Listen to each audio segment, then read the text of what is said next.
Welcome back, it's Jerry again with the Happy Hitty. On our channel, we do everything we can to save you time and money, but today we're going to be stressing something that's very important to all families out there, and that is safety. And safety today, we're going to be talking about this little guy right here, which is called a smoke detector. And you should have them in your home or your apartment.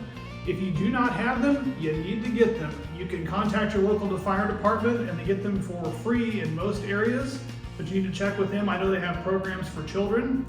And if not, you can go out to Menards, Home Depot, or I'll put a link right down below for some of these you can order on Amazon so that you can have some of these in your home to keep your family safe. So in talking with these today, I want to go over a few quick points. And one of those is, how do I know if my smoke detector is working? How do I know if it's gone bad? How do I know if I need to replace it?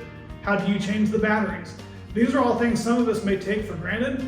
But if you've never messed with one before, you may think, well, I need to get a hold of a professional, or do what some people do and just pull the batteries out and just let them go because they don't want to listen to that little chirp that happens whenever they start running low on batteries.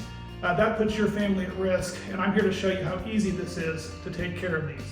Since smoke rises, you're going to find smoke detectors located on the ceiling. Sometimes this may mean that they are high on the ceiling and require you to get a ladder in order to change the batteries or to test the smoke detectors as needed. Did you hear that? That little chirp that sounds like a cricket tells me that the battery needs to be replaced in this smoke detector.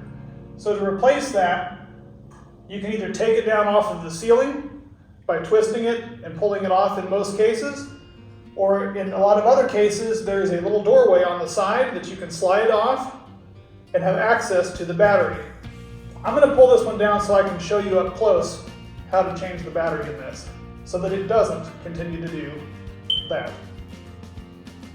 Changing out your battery on your smoke detector is pretty straightforward.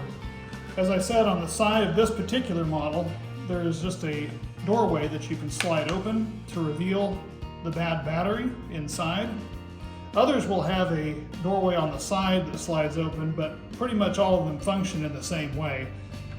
Most smoke detectors, if they're not lithium powered, will rely on these right here. This is a 9-volt battery, and you can get those from any store or online. It's a very common battery. And setting the bad one aside, we're going to take the new battery and install it in here. Now it only goes in one way that's correct, and if you look in here close, you'll notice at the back side of this there are two slots, one that is large and one that is small. The battery has two ends, one that is large and one that is small.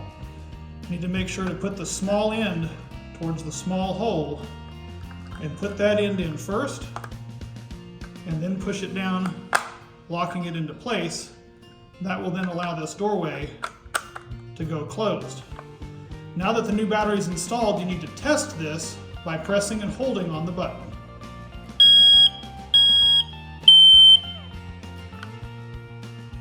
Now that we know that the sound works in our smoke detector, it's time to get this installed back in the ceiling. It's normally a great idea to change these batteries as often as needed when they beep, or you can change them once or twice a year, but it's certainly a good idea to test these a couple of times a year by just pressing and holding that button. If for some reason you press and hold the test button and you don't hear a sound, you need to get the battery changed. In addition to that, it also is a good idea to replace your smoke detectors every 5 to 10 years. How do I check to see whether my smoke detector is still in date? Well, you look at the back and look for the date that's located on the back. If that date is over 10 years old, you definitely need to replace your smoke detector with a brand new one. Thanks for helping me change my smoke detector battery with me today. I know that if you do this, you will certainly sleep better and feel safer for you and your family. I hope you found this helpful. If you did, please feel free to like and subscribe, and we'll be glad to bring you great family wholesome videos that'll help save you time, money, and possibly a little safety. Thanks for watching, and we'll see you next time.